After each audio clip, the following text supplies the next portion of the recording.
All right, we're going to talk about Brooke Shields. She has a documentary on Hulu, part 1 and part 2. They're both a little bit over an hour long. They're amazing. You should definitely go check out that series on Hulu if you have Hulu.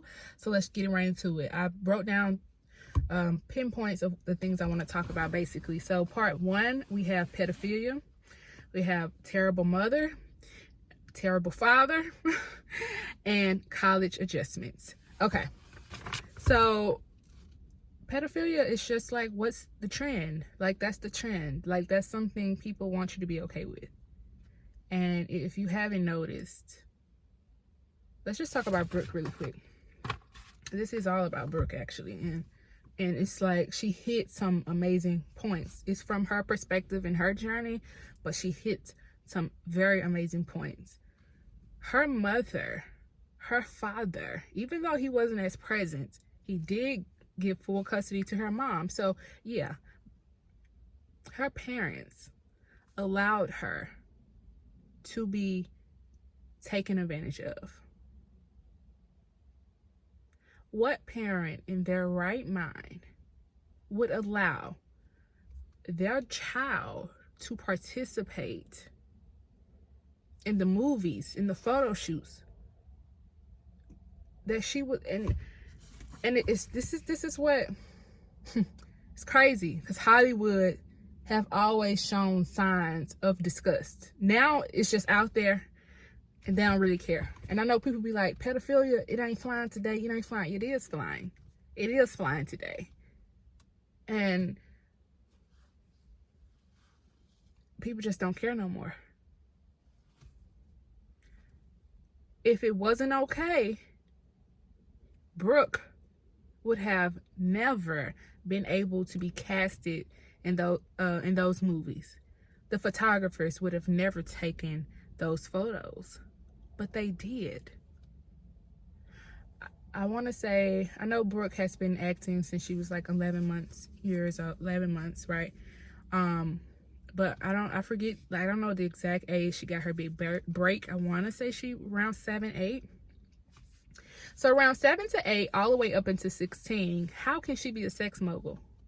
How could she be what every man wants? This is a child.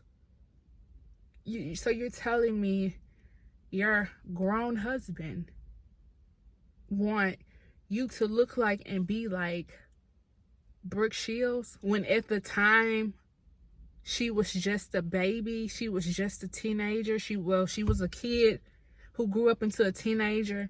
And so by the age of 16, she's the sex mogul. Like, she's like, what is it? She's the mogul for sexiness. Like, she's that sex symbol, rather. And she's 16. What do you mean? How could her parents allow her to do the projects that she has done?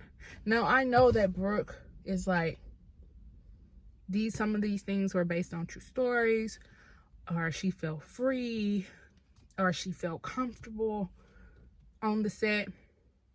But you were a child. And I know as an adult, you still feel the same way. But none of that was okay.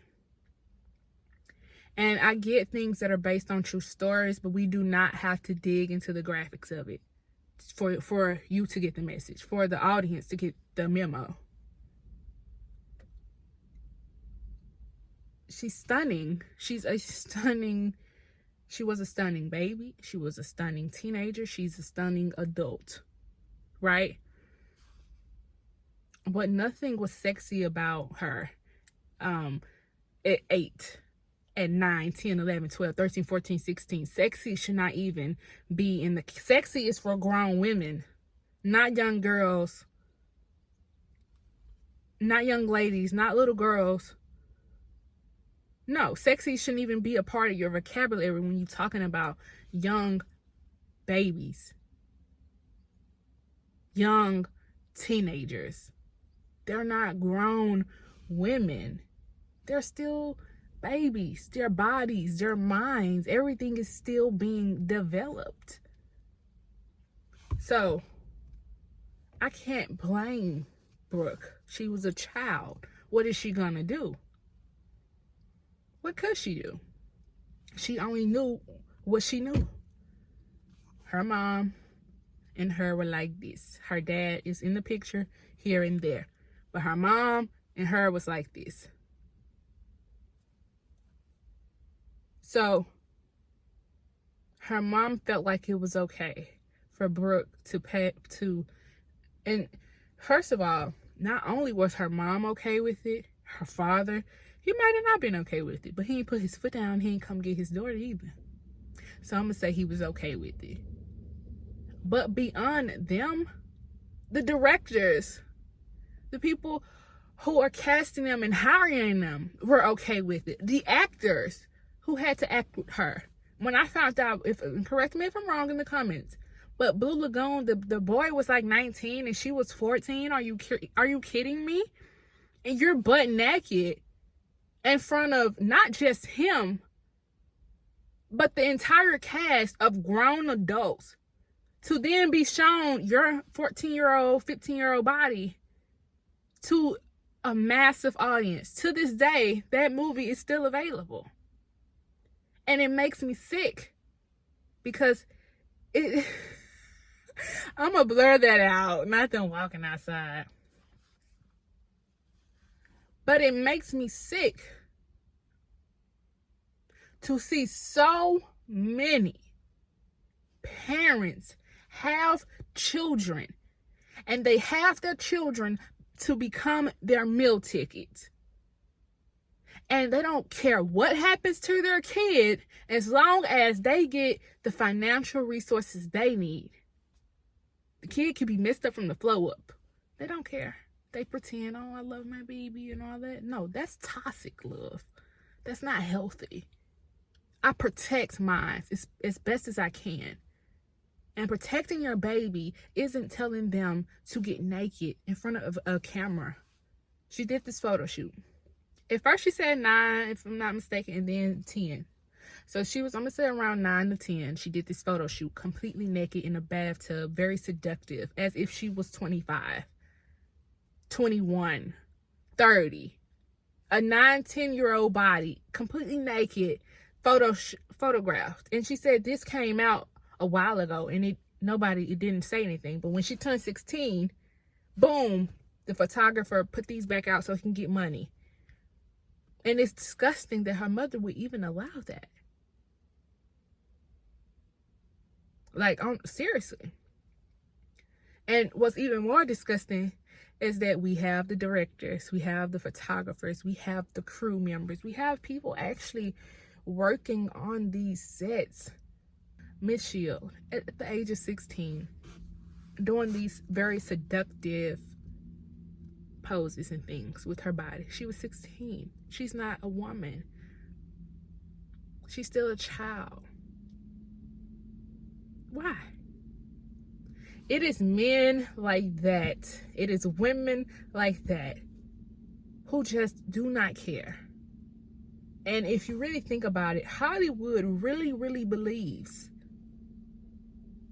that, in my honest opinion, in the ages between, I would say, 7 to 16, they really believe that that's the new 21 to 30.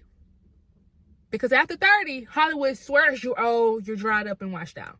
Oh, but at 8 and 9, you're ready to get naked, you're ready to have sex, you're ready to have babies. No, you're not. That's a child. It is too much pedophilia in the industry. And it's too many parents having kids just as meal tickets. It's too many parents having children, period, and not really wanting them and taking the time and giving them everything that they need. I know this is a long section about it, but it disgusts me that these babies have to be around that, have to endure that, because they have parents who don't see them, who really don't love them, who really don't cherish and honor them. Because if they did, they would not even allow it. And it's sick that people, grown men and women, look at that. Look at kids in these photo shoots butt naked or doing very seductive things as babies, as young ladies and young men, and call them sexy. How was she sexy? And she's 16. How was that okay? Why did her parents allow that? Why did Hollywood allow that? Why were they even interested in that? It's a way to get your point across without going too far. But that is real life. And every single day, it's happening somewhere to somebody's child. But sometimes it could have been prevented if their parents would do what they need to do. Terrible mother, alcohol. She has a terrible father as well. They both abandoned her. Period. They both abandoned her. And what's crazy is her father actually created a whole nother family, had the means to actually step up and be a father. And he left her basically high and dry.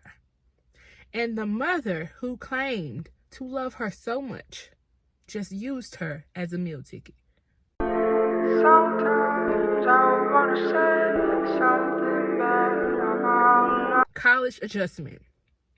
So Brooke is a young lady, like she's a young teenager at this point, and she's ready for school.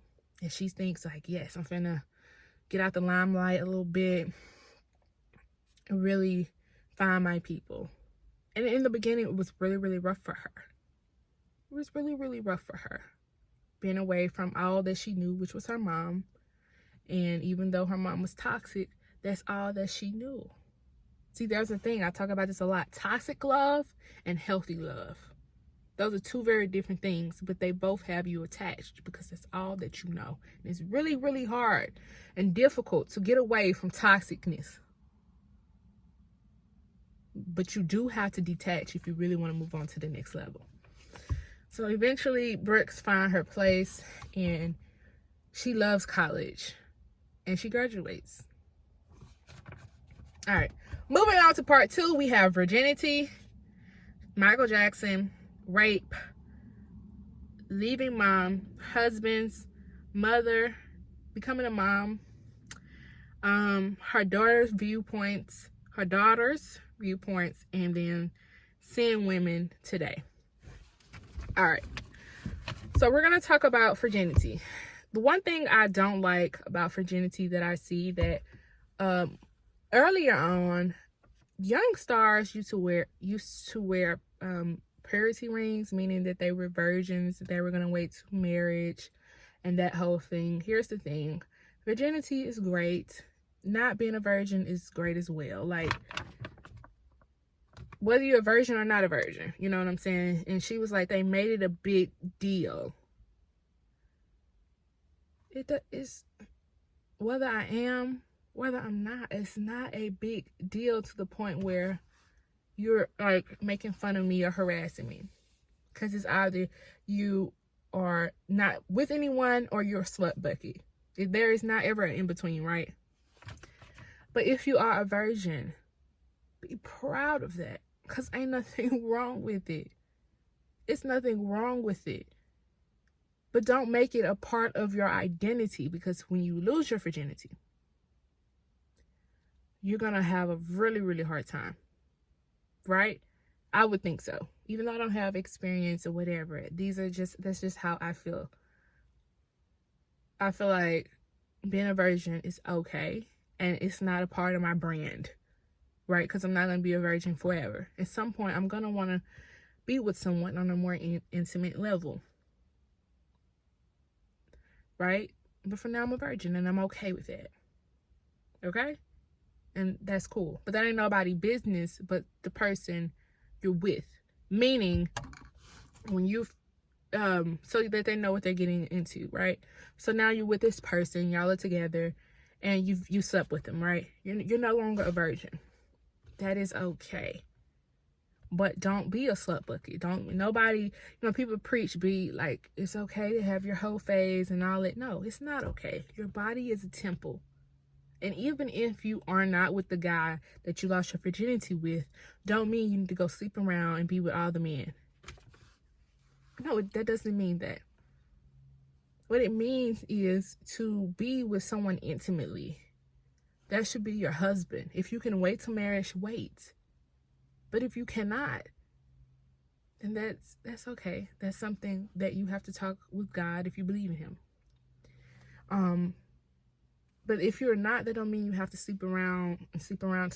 Only be with people. Only sleep with a person if that's someone you're going to marry. Period. And you can date without being sexual.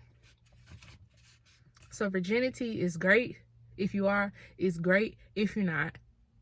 But it should mean something when you are with the person, and it should be the person that you're marrying, that you plan on marrying, and that you actually marry. And if it doesn't work, then move on. But you only sleep with people. You only sleep with a person, rather, if you know you're going to marry them. That means if you go on 50 dates, that don't mean you sleep with this one guy after you narrowed it down in 2 seconds. Because at the end of the day, whether you slept with him on the first night or 3 million nights later, it doesn't matter. What matters is, it does matter. Sorry. It does matter. You shouldn't sleep with a person on the first date. I'm not shaming you if you do, but you shouldn't. And even if you wait 6 months, you shouldn't sleep with a person just because it's been 6 months. I'm not blaming you if you do, but you shouldn't. You should only be with a person when you know that person and you are going to get married one day and that y'all are a great match. Now, granted, things happen and you might grow apart, and that is okay too. But what I'm saying is, you do not have to be a slut bucket. Your body's a temple, and everybody does not deserve to be with you like that. And if you keep the mind frame of, this is the man I'm going to marry, this is the woman I'm going to marry, I guarantee that number of 100 thousands of women, it will go down to maybe 2 or 3. All right, Michael Jackson. I'm hot, y'all. Okay, Michael Jackson. Brooke said that they were great friends, but at the end of the day, he was using her for clickbait.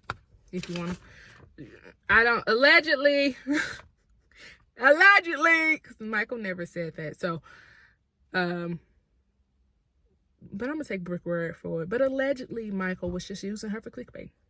And their friendship ended because of it. Now, rape. I'm actually shocked to hear that she wasn't. I'm actually grateful that she wasn't raped more. At least people do have some decency. But to hear that when she was raped was crazy. Meaning because she was just around so many pedophiles, in my opinion. And I'm grateful that she didn't. But that I don't really know. But she did talk about being raped once. I feel like you should name names. Because let it be known who it was. I don't know. Some people feel like you're bringing attention to this person. And some people feel like they're just not comfortable with that. But I feel like you should name names. But if you can't do that, I'm happy she talked about it. She had the courage to talk about it. And she was naive in the situation. And I've heard that a lot. Like a lot of women going into hotel rooms and feeling uncomfortable, and they want to make it alive, like they don't want to get beat on and stuff like that, so they say no, and they realize they can't get out, and they just dissociate themselves, and they let it happen, and they go head on about their lives. And I can learn from that, because I feel like I was naive, but I also common sense, like intuition kicked in. But I don't always use my common sense, and I don't always use my intuition. Sometimes I ignore it, and then I'm left looking stupid. So, or looking crazy. But it happens, right? It happens. And,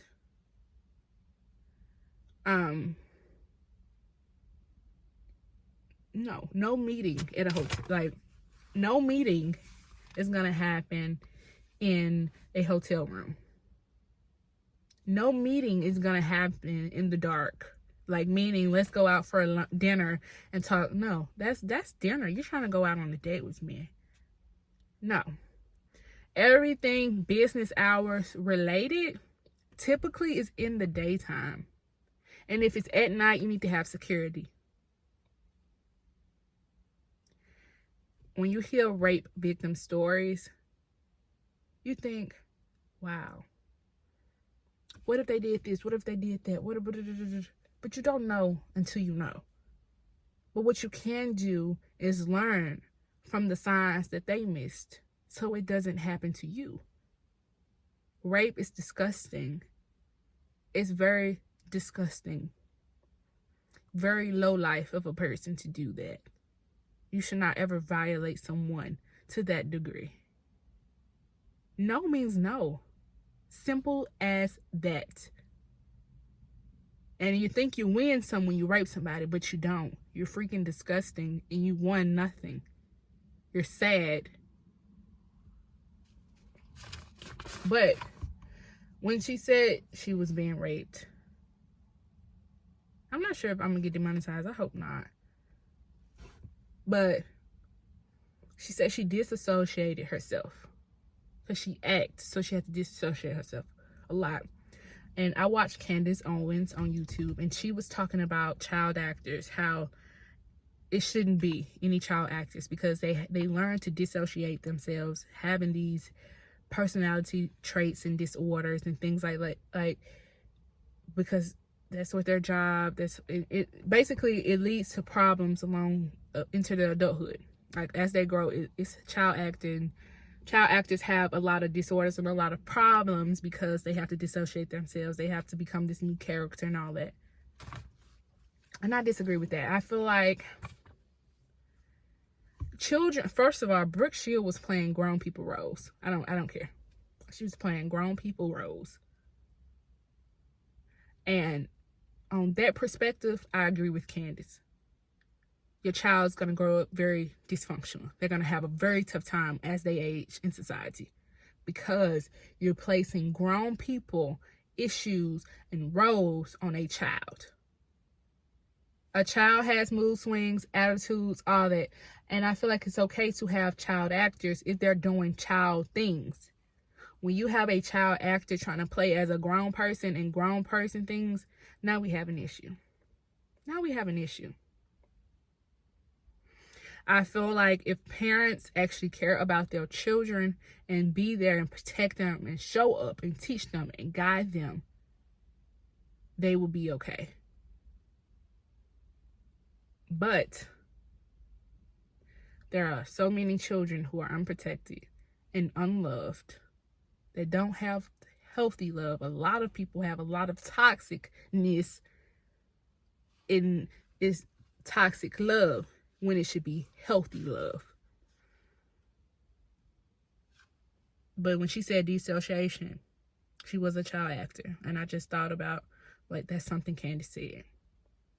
And like I said, if you're doing grown people stuff and you're a child and that's what you're acting, then of course. But if you're a child and you're doing child acting things, then I feel like you'll be fine.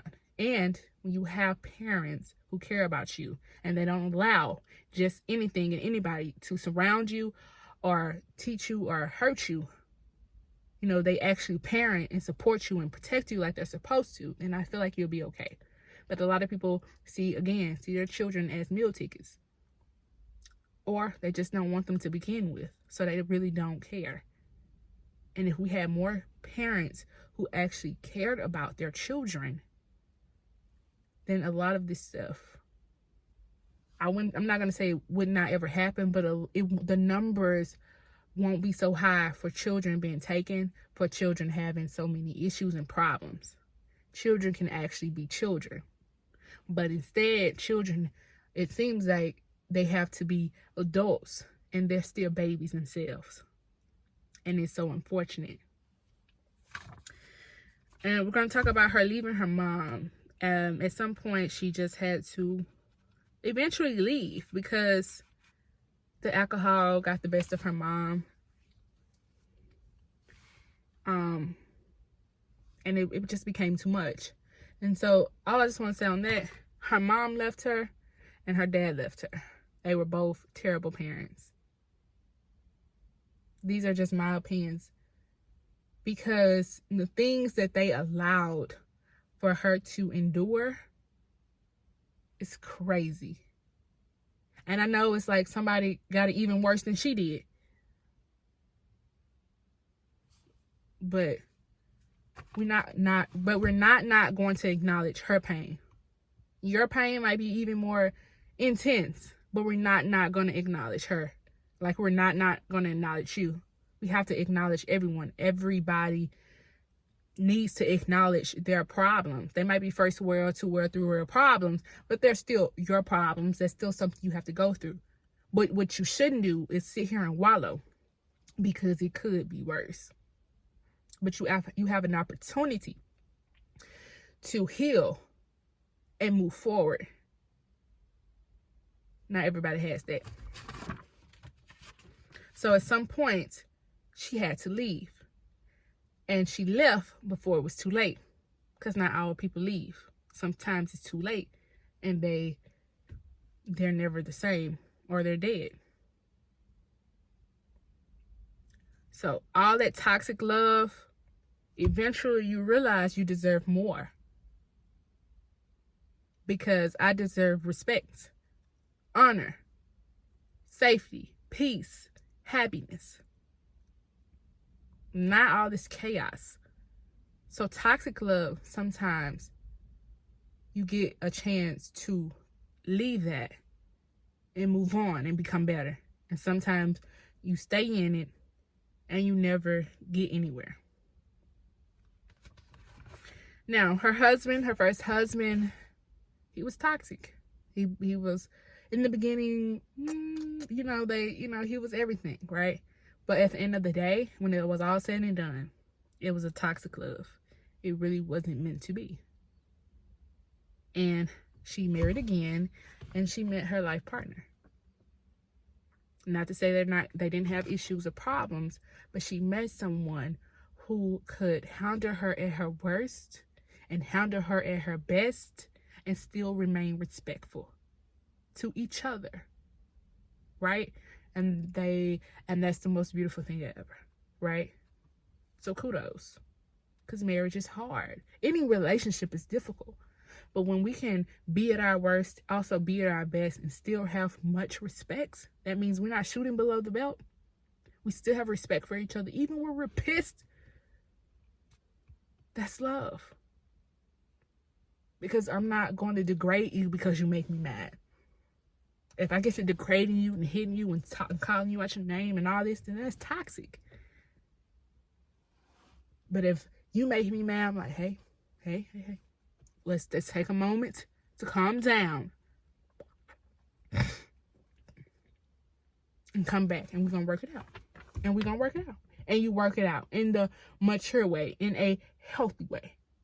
And that is healthy love. I had to spit, sorry. So her second husband gave her healthy love, and they're still married to this day. Now, when she first became a mother, she was like dissociated. She was going through postpartum. She found out eventually she was going through postpartum. It wasn't a major thing, but because of her, she brought so much more awareness to it, right?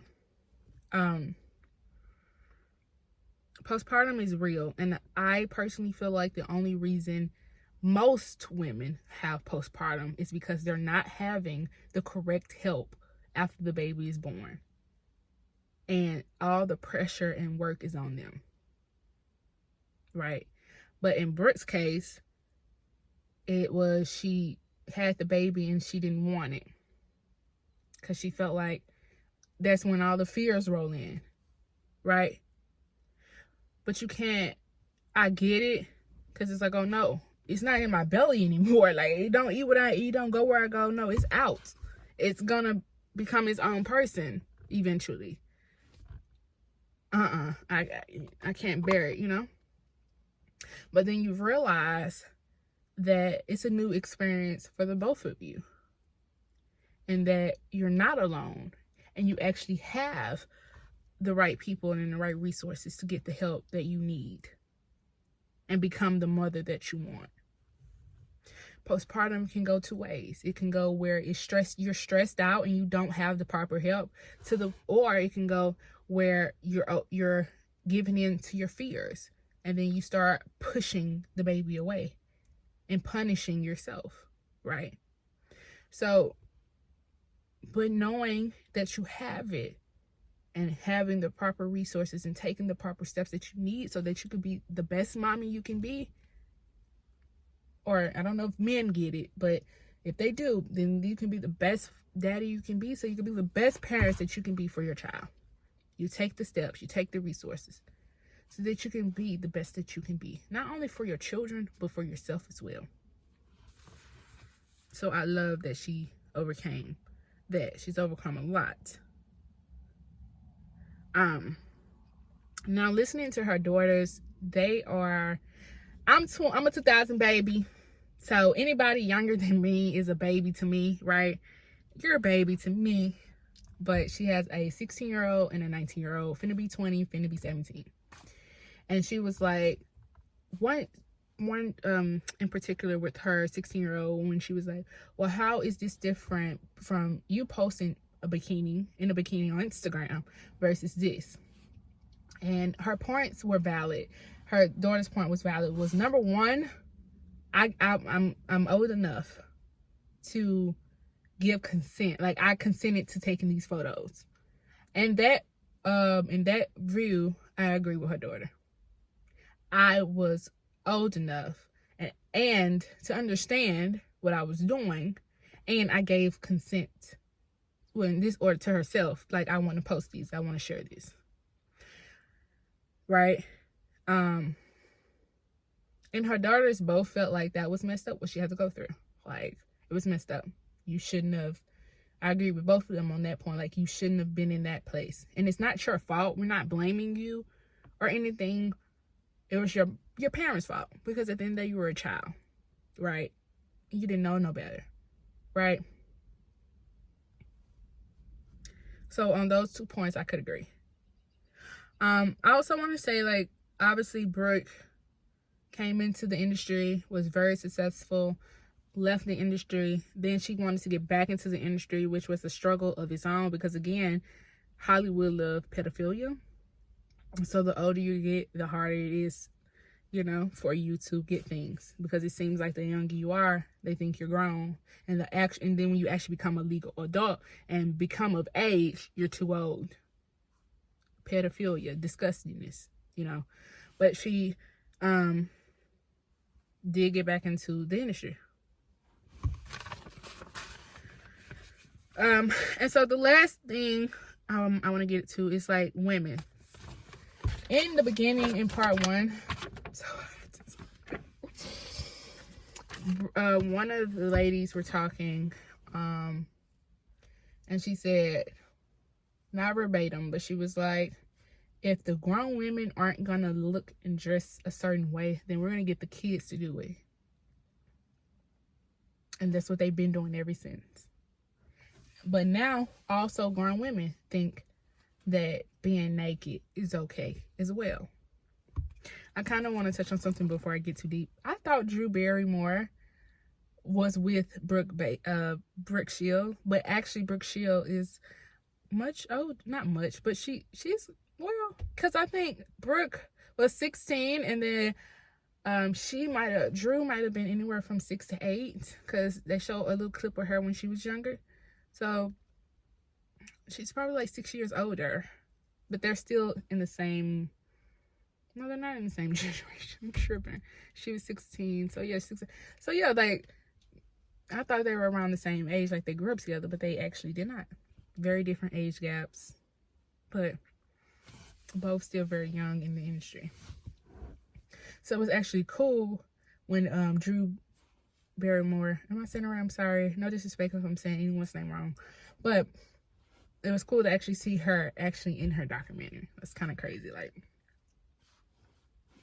all right, now moving on to the last point is, like, women today. It's like women think it's okay to be naked, and I always used to get offended, like, You know, when they be like, leave some to the imagination. Leave some to imagination. Why you want to do that? Leave some to the imagination. And I'm like, boo! I'm going to wear what I want, how I want it. I love it.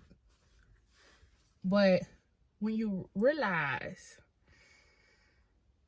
what it actually means, you have things like OnlyFans. You have things like strip clubs. You have things like pornography sites. And it's like, women want to be respected, but they're calling themselves bitchs. Women want it to be respected, but they're constantly dressing provocatively, all naked all the time, booty out, chest out, stomach out. Everything is always out. Nothing. You're never clothed. Women want to be respected, but they're not respecting themselves. Certain things, no, you cannot take the word bitch. I know you want to take that word and make it this movement of like, we took this word back and made it this powerful moment, but no, the word is derogatory. It's disgusting, period, point blank. So it's like, it hurts me to see so many artists, especially in the hip-hop era that I mainly listen to. I don't really listen to any other genre like that, like hip-hop, R&B, mainly what I listening to. So to see so many of these artists call themselves bitchs, I'm that B, I'm his B, I'm the baddest B, I'm the boss B, and I just be like, why do you disrespect yourself like that? You can use woman. I'm that lady. I'm that woman. I'm a boss woman. I'm his woman. You know, it's you can use a great word and you choose to use a derogatory word, a disgusting word. And women today think posting, you know, when Brooke's younger daughter, 16, she was like, it's empowering to be able to post a bikini pic. And I'm like, girl, no, it's not. It's not. When you think about, and she's young. I was 16 too. So I get her frame of mind. I thought the same way too, you know. But being naked and posting that for the world to see, nah, that ain't it. You know what's really sexy? You know what's really beautiful? Being fully clothed. Being fully clothed and feeling confident. Right? Everything isn't meant for everybody. And I understand that now. I respect myself. My body is a temple. And I don't need to be half dressed and half naked to feel beautiful, to feel confident, to feel sexy. You know? No, I don't have to do that. And there's nothing wrong with wearing your shorts. But when your booty cheeks falling out, when they fit you like drawers, we have a problem. And there's nothing wrong with wearing, you know, your low top cut shirts or like even your plunging V-neck. But every time I see you, that's all you wear. Like there's nothing, like you don't feel beautiful in nothing else. Then we have a problem. Because you gotta stop using your body and your sexuality to define who you are. Your spirit, your energy defines who you are. Not how small your waist is, how big your breasts are, how big your derriere is, your posterior, your behind is. But your energy, your soul, your spirit is what defines you. And it's okay to be fully covered. And it's okay to show a little bit of skin. But when everything, booty cheek, like I said, booty cheeks, I can see your booty cheeks, I can see your vagina print, I can see your nipples, I can see your breasts. And when everything's just all out and about, that's no longer sexy. That's no longer beautiful. That's trashy. That's slutty. That's no longer respecting yourself because you're telling me anybody can get it anytime they want. Anybody can see it anytime they want. Because I'm constantly putting myself on display in a very disgusting way. in a very sexual way, in a very trashy way. Everything don't need to be out all the time. It is okay to cover up. It really is okay. It is a way to do everything, to be sexy, classy, and chic. Not sexy, trashy, slutty. No. And at 23, I've learned a lot about how I want to represent myself. And it takes time, and we all go through experiences. But I thought Brooke Shields' documentary was amazing and so very much eye-opening. Because as a young kid, I didn't understand, or I didn't understand to the fullest, and I didn't really realize a lot until becoming a mom myself, a young adult myself. And I understand the severity of issues. So when you know better, do better. You have to really start respecting yourself as women, as men, as young girls, as young boys. But you have to have the right influence. Again, Brooke Shields has a part 1 and part 2 docu-series on Hulu. If you guys want to check it out, it's really, really great. It's really amazing, and you can really learn a lot and also understand the perspective of her and her journey. And I feel like a lot of people can definitely see themselves or relate to it. And in all of it or parts of it, like, it's really great and it's really educational. And I hope I covered it very, very well. I don't mean in a disrespect. Nobody is perfect. Trust me. But when you know better, you do better. And you actively become better. But if you don't want the best for yourself, then you're not. But when you know better, you do better. And you actively become better. So I hope you guys have enjoyed this video. This is very long. I thought it was going to be 20 minutes, not 43 minutes. Maybe Brooke Shields, if you're watching, or anybody from your team, or even your children and your husband, your family watching, like, leave a comment. Let me know. Anybody, let me know your thoughts, comments. Let me know your thoughts in the comment section below. Like, comment, share, subscribe. I love you guys so much, and I will see you guys in my next one. Yeah, peace out. I hope you learned something. I hope I didn't come across as rude or anything, or like small-minded about anything. I hope that I was respectful. And again, these are all my viewpoints, my opinions, and that's just how I feel about the subjects at hand, the topics at hand. So I'll see you guys later.